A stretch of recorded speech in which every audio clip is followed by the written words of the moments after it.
Ukrainian soldiers are conducting a successful offensive operation in the south of the Dnipropetrovsk region. In the area of the village of Ternov, assault troops broke through the enemy's defenses and advanced more than 10 kilometers. The operation is ongoing. Air assault troops are also carrying out offensive actions in the direction of Oleksandrivka. In one of the villages, as a result of a precise strike on a concentration of invaders, 10 Russian occupiers and their equipment were destroyed. This is probably a question of social psychology. The remarkable willingness of the Russian people to go to their own slaughter, not for some vague cause. They serve no higher purpose, but exist solely for the personal whims and the specific wishes of their authoritarian dictator, Vladimir Putin and his inner circle. His generals and his colonels as well. Generally speaking, ordinary Russian people and their soldiers are often treated as nothing more than expendable cannon fodder. According to the General Staff of the Armed Forces of Ukraine, most of the Russian attempts to break through Ukrainian positions have occurred. The defense forces have repelled attacks since the beginning of the day in the Huliaipol sector as well as in the Pokrovsk and Kostiantynivka sectors of the front. As military experts note, the invaders have still not achieved their objectives either in the south or in the east of Ukraine. 2 years have already passed and the entire agglomeration, Pokrovsk, Mirnohrad, they still cannot accomplish their tasks. Hours of fighting there in Hryshyn and Rodinsky as well. They continue to fight and do not allow the enemy to carry out these plans. Although, in part, they are once again redeploying forces from this area to places where, as they see it, there is a need to intensify combat operations, including here. From this perspective, in terms of reinforcing these directions, and in Zaporizhzhia, further north, in Leninopol, the situation is developing. They are responding in this way. The Tavria paratroopers demonstrated effective work in destroying Russian occupiers in the area of Mirnohrad, Donetsk region. The soldiers note that FPV crews are operating almost directly on the line of contact, striking enemy shelters, enemy personnel, and conducting remote mining of Russian logistical routes. Just in the past day, Ukraine's defense forces destroyed 13 Russian tanks, 7 armored combat vehicles, and 73 artillery systems. They also took out 4 multiple rocket launcher systems and 2 air defense systems, destroyed over 200 pieces of special equipment, and shot down more than 2,000 enemy drones.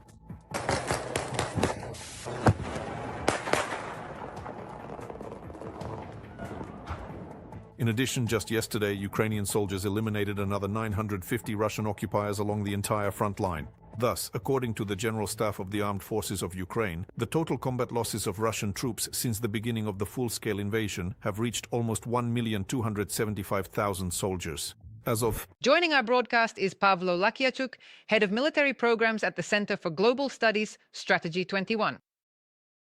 Pavlo, we welcome you to the Freedom Broadcast. Glory to Ukraine.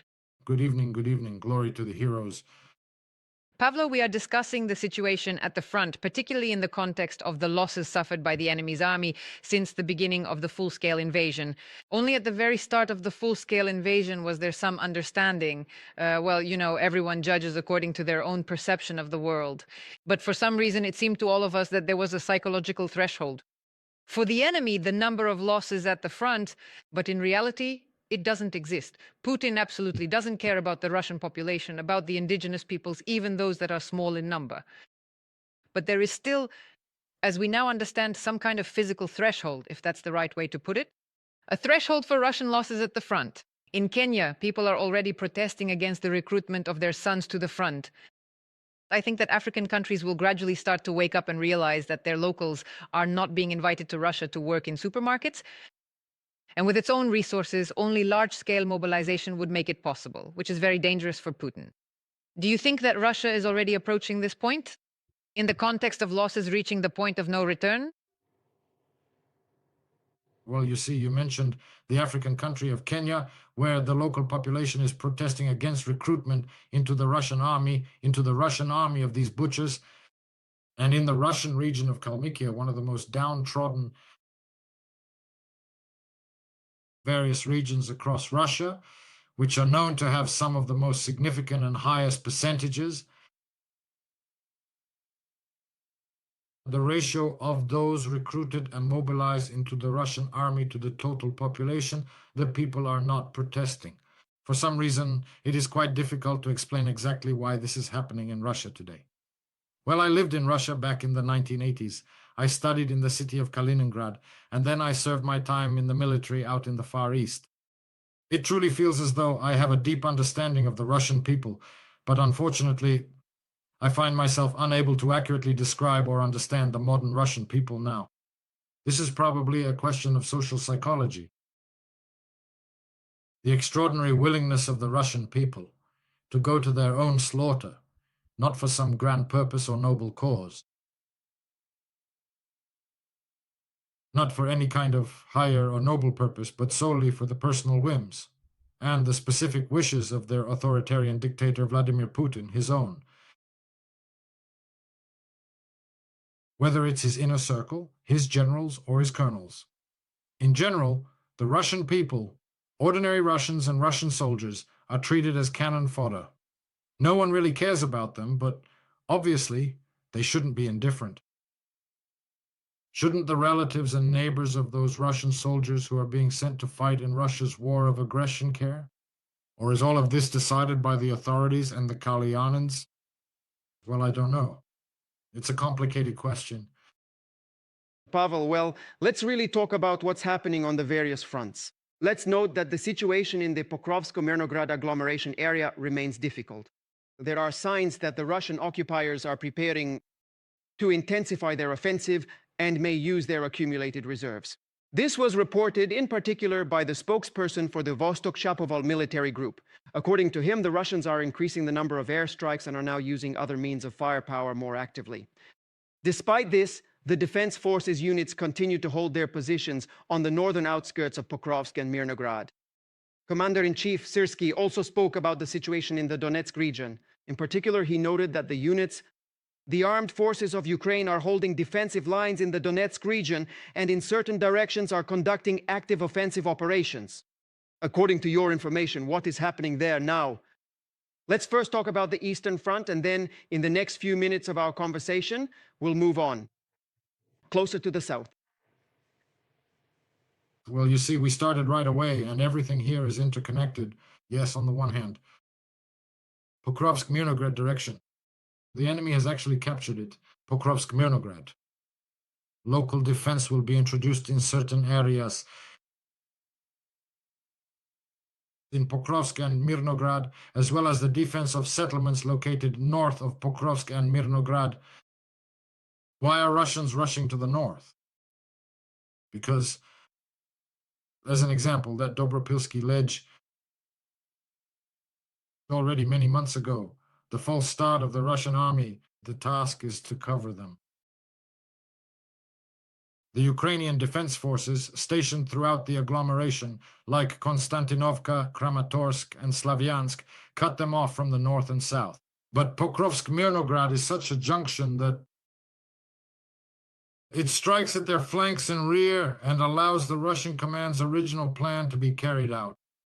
As long as this fortified stronghold continues to operate, it remains very difficult to manage.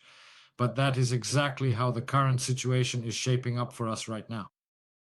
During the assaults on Pokrovsk and Mirnograd, the Russians have suffered significant losses. And now carrying out that maneuver to get behind the defense forces is a rather dubious undertaking. However, judging by certain signs, the command of those Russian divisions and armies operating in this direction have not abandoned their objectives. At the same time, one sign that this direction may no longer be the key one is that some of the forces that had been storming Pokrovsk-Mirnograd in previous months are now being pulled by the Russian High Command from the Pokrovsk direction to the south, toward the area of Hulyapol and adjacent sectors. To put it in a slightly different way, if the original plan had continued to be treated as a top priority, it is quite clear that such actions would never have been taken, or things are not going so well for the Russians in the south, in the Orikhiv area. That's why it's necessary to monitor both the southern and eastern directions at the same time. Right now, they're trying to storm Konstantinivka from 3 actual flanks. Yes, this is a tactical maneuver. It's a tactical encirclement, but it's just a tactical encirclement. This is not that strategic plan. The strategic offensive that Russian generals were drawing for themselves on maps, even in the summer of 2022 and in the fall of 2025. And Let's discuss the southern direction in more detail. What opportunities do the Russian occupiers have there, and what is actually within our power? Counterattacks by the Ukrainian army on the southern front could disrupt Russia's plan for a new offensive. This concerns a possible campaign in the spring and summer of 2026. This is stated in a report by the Institute for the Study of War. Analysts note that Ukrainian forces are successfully counterattacking in several areas at once. In the area of Oleksandrivka, Huliapol, and in the western part of Zaporizhzhia region. So, according to their assessment, such actions can influence the situation not only tactically, but also on a broader level, and ultimately hinder Russia's plans to carry out. The time we have gained is not just theoretical, but is also noted by the Institute for the Study of War. No one doubts the armed forces of Ukraine. But in your opinion, is the support from Ukraine's partners sufficient right now? Are there enough resources to implement these plans as intended? That the Russian occupiers are preparing a spring offensive? Absolutely. And if we recall, every season they have some kind of plans like this, retreats, they're not going to abandon them, and Putin isn't particularly striving for peace. well, as for the enemy's plans for the next campaign, spring, summer, summer campaign, summer, autumn, call it whatever you like, it will primarily depend on the resources that the Russians manage to accumulate and preserve. The second point is no less important. Of the forces that have already been, and to preserve and restore from those forces that were involved in the offensive in the autumn winter of 2025 to 2026.